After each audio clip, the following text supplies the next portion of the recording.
Shalom para peserta Bible Study. Kembali kita berjumpa dalam Bible Study Perjanjian Lama. Kita sampai pada kitab selanjutnya setelah kitab Keluaran, yaitu kitab Imamat, yang bisa kita sebut sebagai kitab tentang kekudusan. Kitab Imamat ini seringkali tidak banyak dibaca.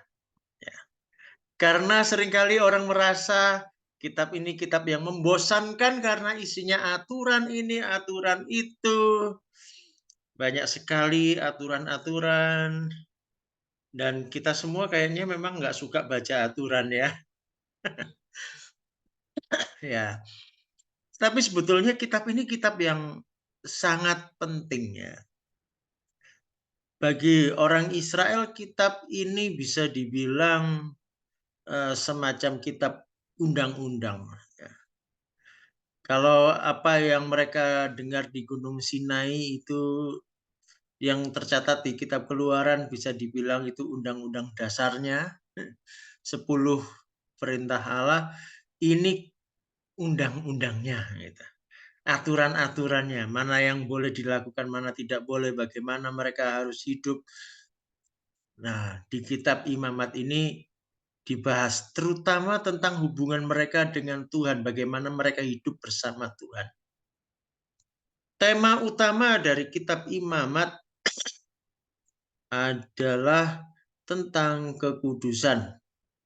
Salah satunya bisa kita baca di Imamat 20 ayat 26. Berbunyi demikian, kuduslah kamu bagiku, sebab aku ini Tuhan kudus, dan aku telah memisahkan kamu dari bangsa-bangsa lain, supaya kamu menjadi milikku. Perhatikan yang saya tebalkan, ya. Kuduslah. Jadi Allah meminta umatnya untuk kudus. Karena Allah yang memerintahkannya juga adalah kudus. Kudus itu artinya adalah khusus. Jadi umat Israel adalah umat yang dikhususkan bagi Allah. Makanya di sini dikatakan oleh Tuhan, aku telah memisahkan kamu dari bangsa-bangsa lain supaya kamu menjadi milikku. Ya. Jadi kita akan lihat bahwa di kitab Imamat ada berbagai macam aturan tentang bagaimana mereka harus menjaga kekudusan di hadapan Tuhan dan bagaimana mereka harus hidup berbeda dengan bangsa-bangsa lain. Jadi orang Israel punya ciri khas yang menunjukkan bahwa mereka adalah milik Allah. Mengapa ini begitu penting? Mari kita membayangkan kembali. Ya. Ketika di Gunung Sinai, ya, Allah menyatakan dirinya di puncak gunung yang tinggi. Sedangkan umat ada di kaki gunung di bawah. Terpisah. Allah yang kudus menunjukkan dirinya di tempat yang tinggi. Dikatakan di kitab Keluaran kalau mereka mendekat, menyentuh kaki gunung saja, mereka akan mati. Nah, setelah peristiwa itu dikatakan bahwa Allah mau menyertai umat Israel, bukan lagi Allah menyatakan diri dalam awan kemuliaan di atas, tetapi tiang awan itu sekarang berjalan bersama umat Israel. Ada di depan umat itu memimpin. Nah, bagaimana mungkin umat Israel yang dikatakan tegar tengkuk, banyak dosanya, banyak pelanggarannya. Bagaimana mungkin mereka ini hidup berhadapan dengan Allah yang kudus berdampingan? Itu sesuatu yang susah sekali ya, tidak mungkin. Maka perlu diatur bagaimana supaya umat ini terjaga kekudusannya di hadapan Allah. Supaya jangan umat ini semuanya binasa karena kekudusan Allah. Karena mereka semua berdosa. Nah, untuk itulah maka perlu ada aturan-aturan, ada tata cara. Lalu juga ada hal-hal yang membedakan mereka ini sebagai umat Allah yang hidup bersama Allah yang kudus, maka mereka harus berbeda dari bangsa yang lain. Harus bisa dibedakan supaya nyata kekudusan mereka, kekhususan mereka. Maka kita bisa lihat yang pertama adalah tentang kurban. Di dalam Imamat 1 sampai 7 di situ tertulis tentang beberapa macam kurban. Kurban ini adalah tentang bagaimana mempersembahkan yang terbaik bagi Tuhan. Kita lihat prinsip dari kurban itu apa. Yang pertama, kurban sebagai penebus. Bisa dibaca nanti dalam Imamat 4 ayat 35. Kurban itu menjadi penebus kesalahan. Ketika seseorang berdosa, dia mempersembahkan kurban bagi Tuhan, maka dosanya ditanggungkan atas korban itu. Dengan adanya korban itu, maka orang tersebut diampuni. Lalu juga korban adalah bentuk penghormatan. Dalam Imamat 1 ayat 17 di situ dikatakan korban bakaran itu baunya sedap, baunya harum bagi Tuhan. Ya. Itu adalah bentuk penghormatan. Dan korban itu adalah sajian bagi Tuhan. Bisa dibaca di Imamat 21 ayat 8 bahwa imam itu menyajikan santapan bagi Tuhan. Itulah prinsip dari kurban. Nah, apa yang dijadikan kurban? Kita lihat ada hewan ternak, ya.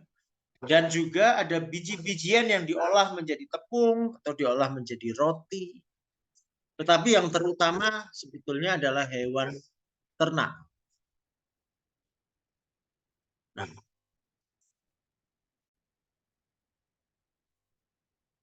ya. Hewan ternak itu adalah sesuatu yang berharga sekali pada masa itu. Lembu, sapi, kambing, domba. Mungkin kalau di zaman kita sekarang itu biasa kita makan sehari-hari ya. Makan sapi, makan daging kambing, daging ayam. Itu hal yang biasa sehari-hari. Tetapi bagi orang di zaman itu tidak demikian, saudara. Biasanya hewan-hewan ternak itu dipelihara bukan untuk dimakan dagingnya. Lebih banyak untuk diambil susunya. Kalau ayam, burung itu dipelihara untuk diambil bulu dan telurnya. Kalau kambing, domba itu untuk kulit dan juga bulunya. Jadi jarang sekali mereka itu menyembelih hewan ternaknya untuk dimakan dagingnya. Nah, biasanya mereka akan menyembelih ternak untuk dimasak itu hanya pada event-event tertentu, pada acara besar, acara penting, atau kalau mereka menyambut tamu kehormatan.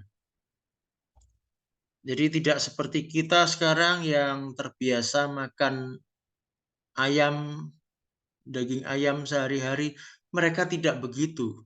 Ya, apalagi makan daging sapi, makan daging kambing, buat mereka itu sesuatu yang sangat mahal. Tetapi untuk Tuhan mereka mempersembahkan itu.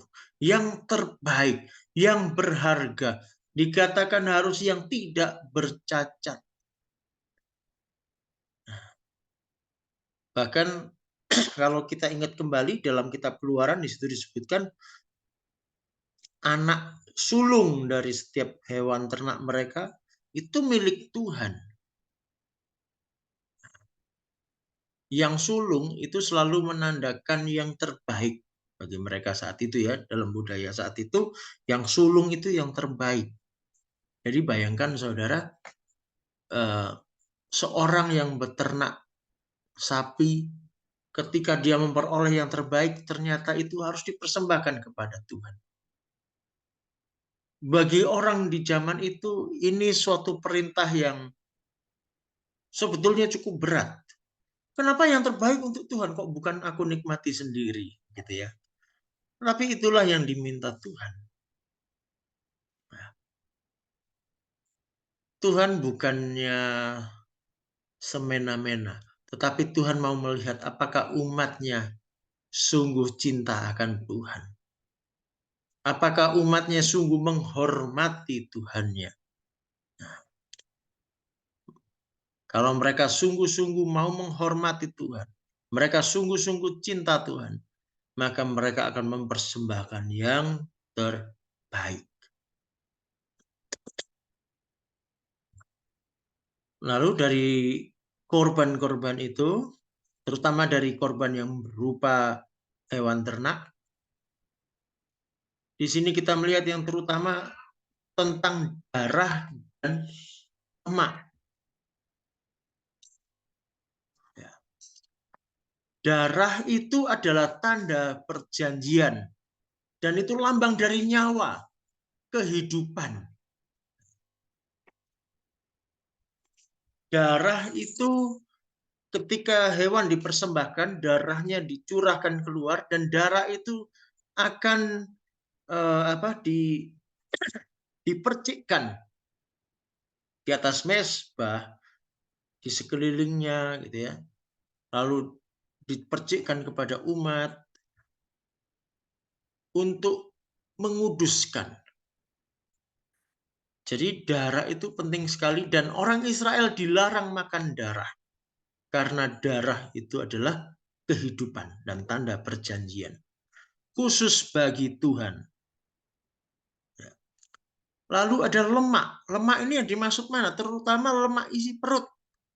Ya. Walaupun kalau untuk kambing juga termasuk lemak di ekor. Ya.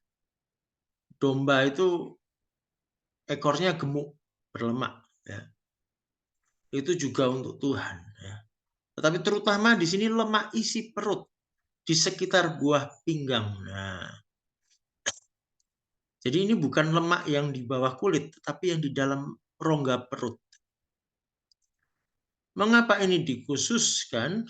Ya, buah pinggang itu menandakan jiwa. Ya.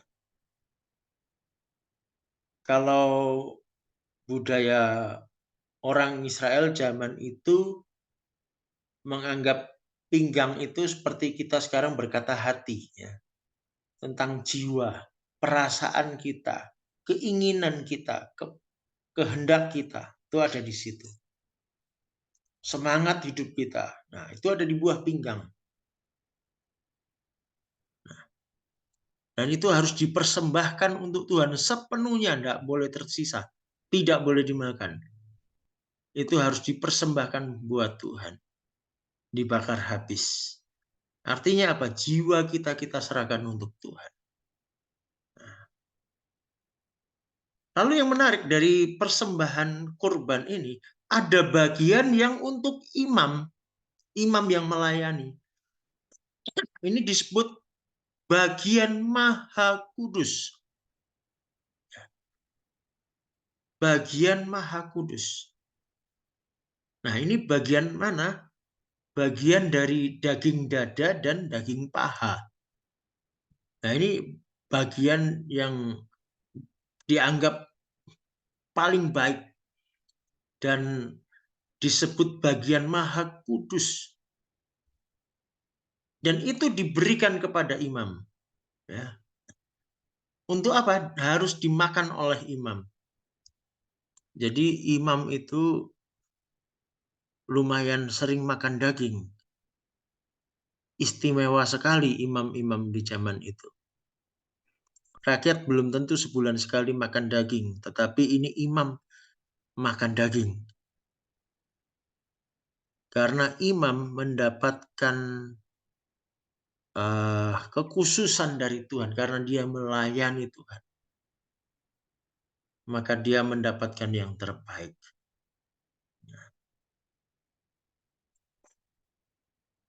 Kemudian setelah itu kita melihat ada penahbisan imam yang dimuat di Imamat pasal 8 sampai 9.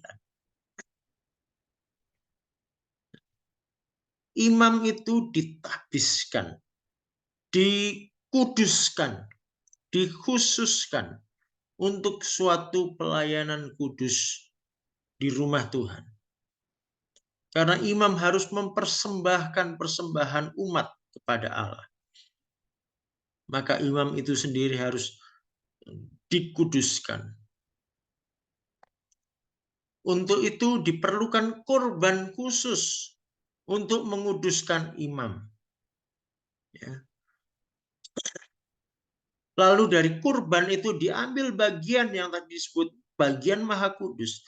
Itu menjadi makanan mereka. Dan itu dilakukan selama 7 hari. Selama 7 hari mereka selalu berada di depan kemah pertemuan. Mereka tinggal di situ. Tidak boleh pergi meninggalkan kemah suci. 7 hari berturut-turut.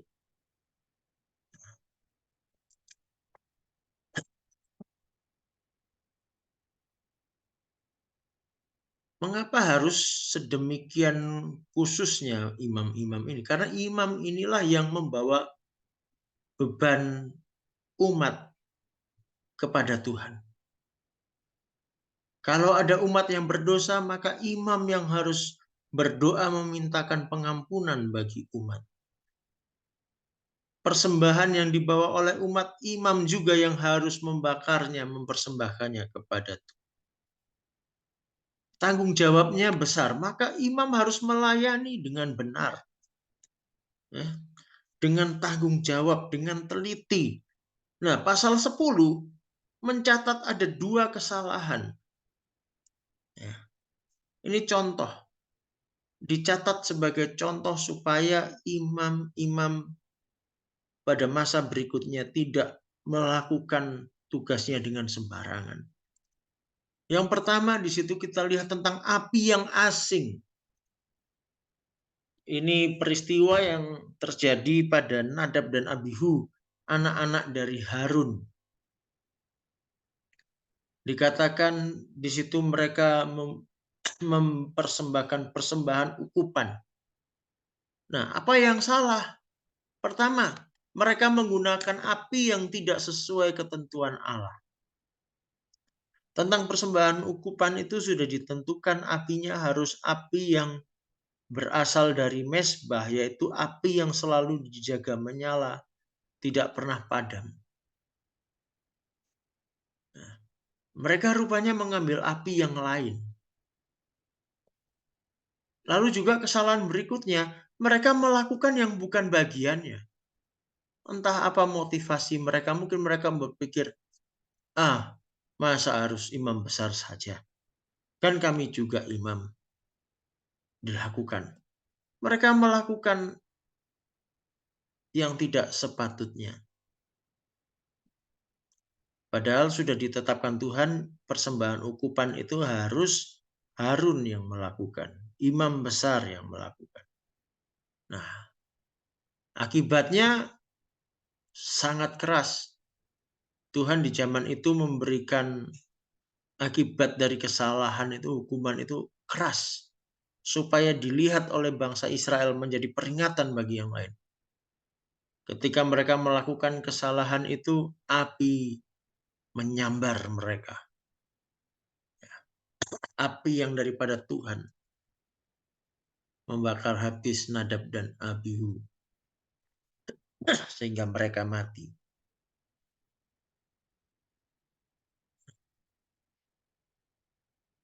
Lalu berikutnya ada kesalahan yang lain lagi. Ya. Masih di hari yang sama. Ya. terjadi dengan anak-anak Harun yang lain, yaitu Eleazar dan Itamar. Ya. Kesalahannya apa? Tadi sudah kita bicarakan ada bagian Maha Kudus yang harus dimakan oleh para imam dari korban persembahan. Ternyata mereka sembrono kali ini. Ya. Eleazar dan Itamar yang mempersembahkan korban, mereka tidak memakan bagian itu. Mereka bakar habis semua, padahal bagian itu harusnya dimakan oleh imam. Nah, ini kesalahan. Mengapa ini kesalahan?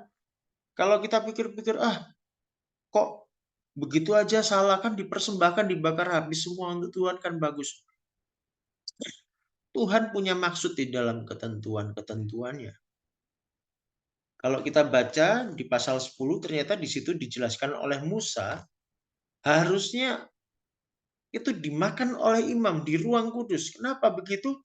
Karena itu menjadi lambang bahwa darah korban itu masuk ke hadapan Allah. Persembahan itu diterima oleh Allah. Para imam makan di hadapan Allah. Makan semeja dengan Allah. Makan korban itu. Sebagai tanda bahwa persembahan itu diterima oleh Allah. Nah, tetapi ini tidak dilakukan Eleazar dan Itamar.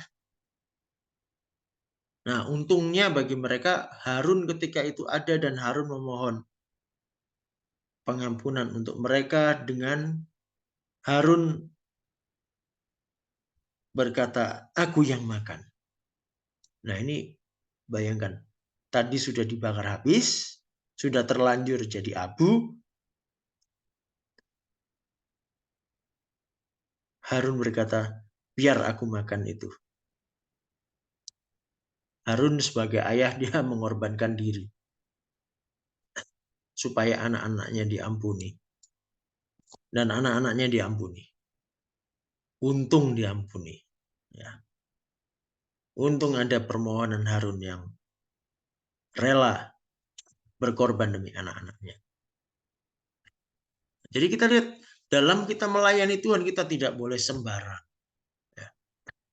Melayani Tuhan harus dengan tanggung jawab, harus sesuai ketentuan.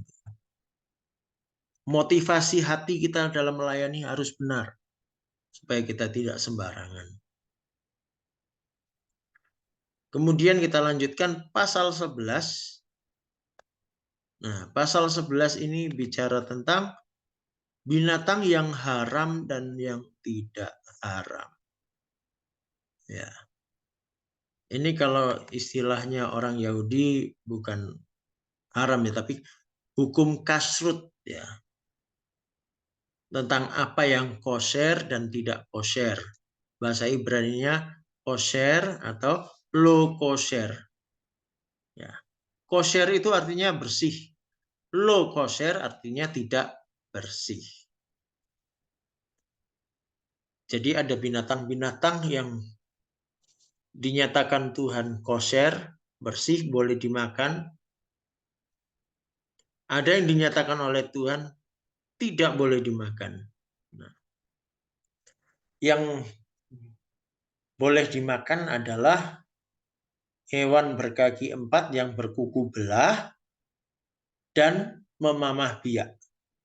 Kalau hanya berkuku belah tetapi tidak memamah biak, tidak boleh. Memamah biak tetapi tidak berkuku belah juga tidak boleh. Jadi babi itu tidak boleh, pelanduk tidak boleh, kuda tidak boleh, lalu kelinci, unta, apalagi landak, lalu binatang-binatang melata seperti kadal dan sebagainya, biawak, itu tidak boleh dimakan. Kalau hewan air bagaimana? Ikan yang tidak bersisik dan tidak bersirip tidak boleh dimakan. Jadi belut itu tidak boleh dimakan, lele tidak boleh dimakan, lalu udang, kerang, kepiting, dan sebagainya itu tidak boleh dimakan. Jadi banyak yang tidak boleh dimakan ya. Saya pernah mendengar ada seorang di Indonesia yang menganut agama Yahudi, dia bilang tantangannya di Indonesia ini soal makanan. Karena di mana-mana ketemu terasi. Terasi itu dari udang, jadi nggak boleh. Orang masak sayur asem pakai terasi. Bikin sambal pakai terasi. Ya, kalau nggak terasi nanti ada epi. Nah, jadi lumayan susah jadi orang Yahudi soal makanan.